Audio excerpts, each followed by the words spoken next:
Good evening and welcome to Minneapolis by Night. Tonight is our Minneapolis wrap-up, an epilogue, if you will, to a game that has lasted over a year and a half.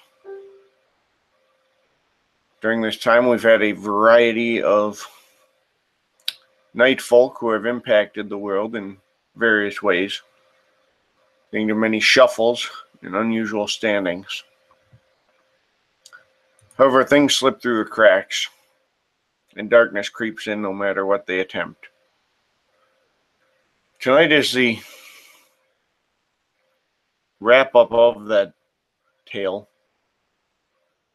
What darkness creeps in, what they attempt to do, and where the city stands as we leave it.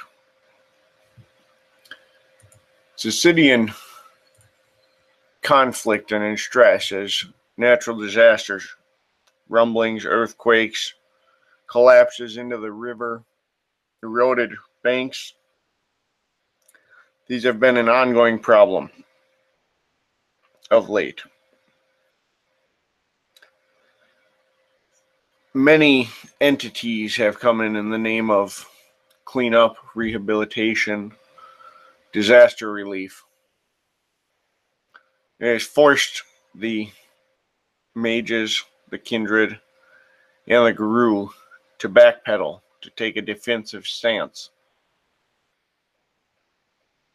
The Council of Mages has been damaged, their stronghold lost to the technocracy when it was discovered that Director Adams of the Virtual Adepts had been corrupted by a technocratic construct known as the Programmer.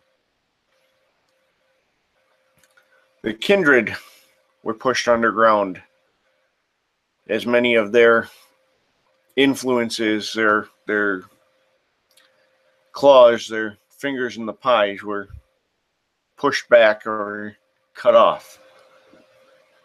Masquerade breaches, higher entities. The sheriff was forced from his position. The enforcers were pushed to masquerade breaching levels and forced to go into hiding after extreme measures were taken to reinforce that masquerade. Some of you may recall the tale of the diner where a mass drugging led to madness and multiple suicides, violence, and extreme actions. The guru, isolated on the sept with few fingers in the city, struggle against a wormish threat greater than any they'd encountered before, all while attempting to establish a new city.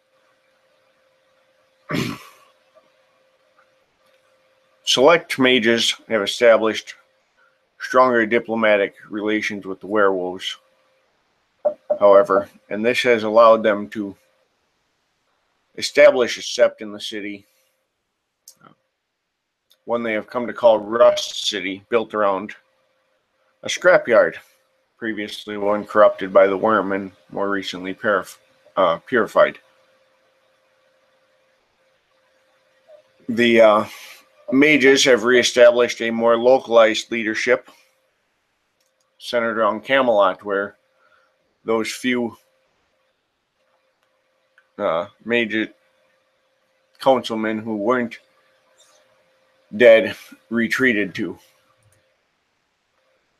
Select leaders have stepped forth, with the Order of Hermes being led by a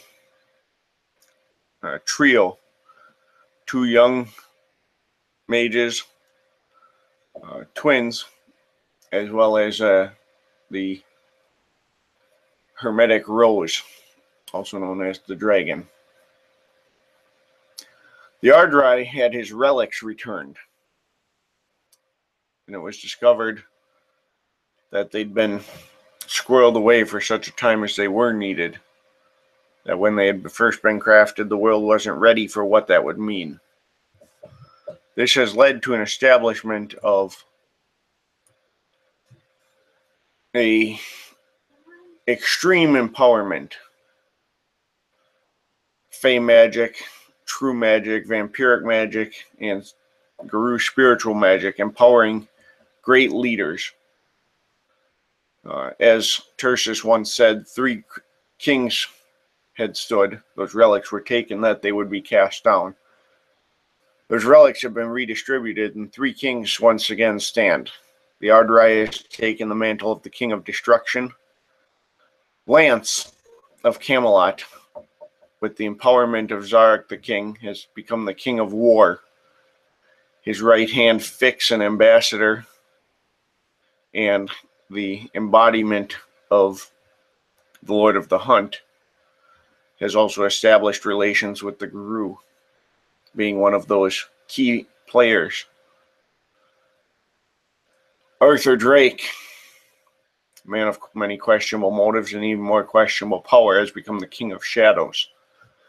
He and his bloodline, however, have disappeared into those shadows, and it's rumored he is puppeteering the Sabbat, using them, keeping them at bay, while they are also instruments to strike down the other enemies of the city.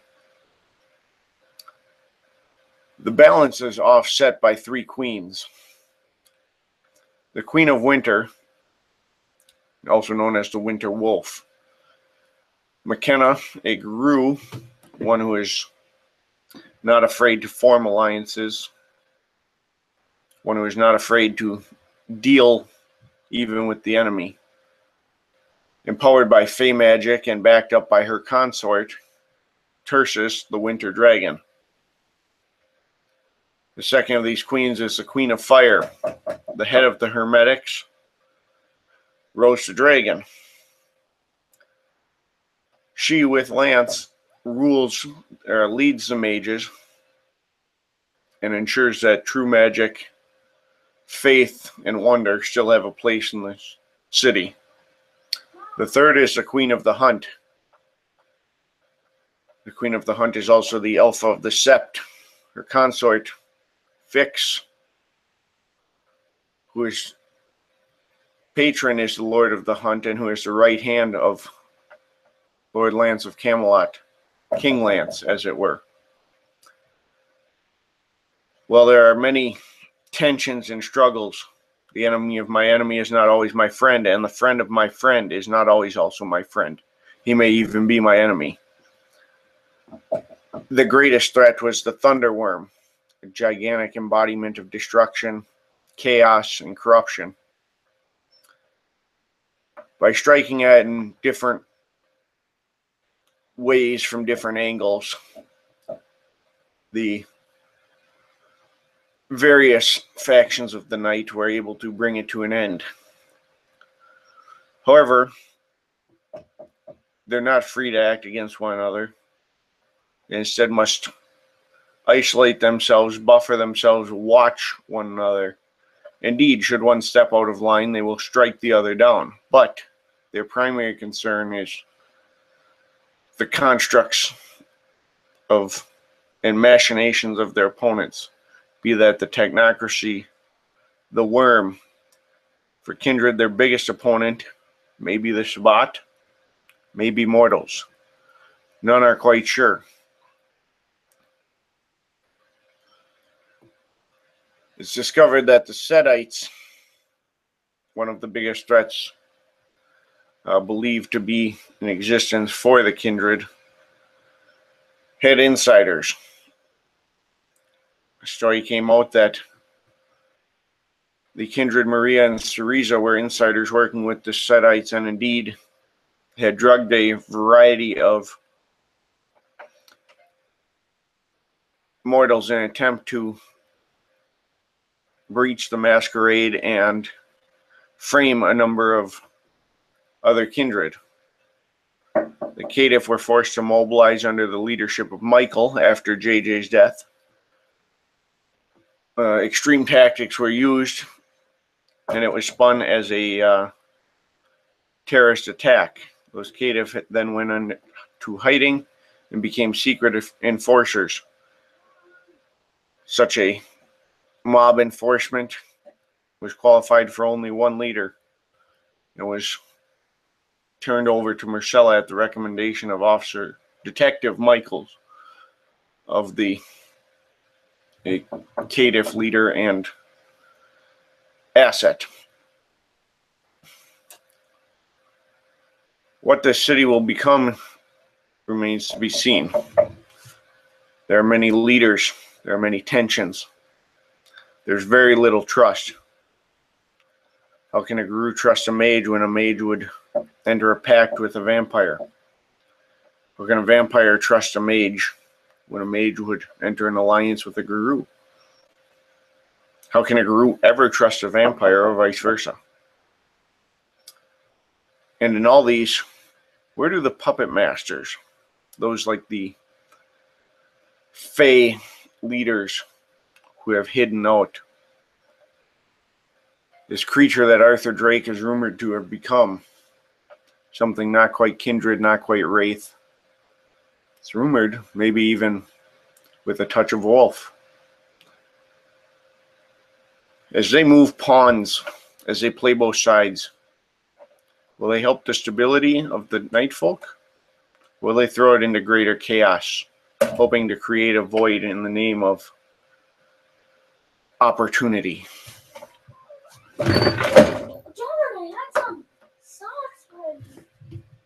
This is Minneapolis by night. Who is to say what it will become? But certainly, one way or another, night reigns supreme. Maybe we'll see it again. Maybe the shadows will fall for eternity. In the meantime, please visit us in the future as we explore new shadows, the shadows of New Orleans.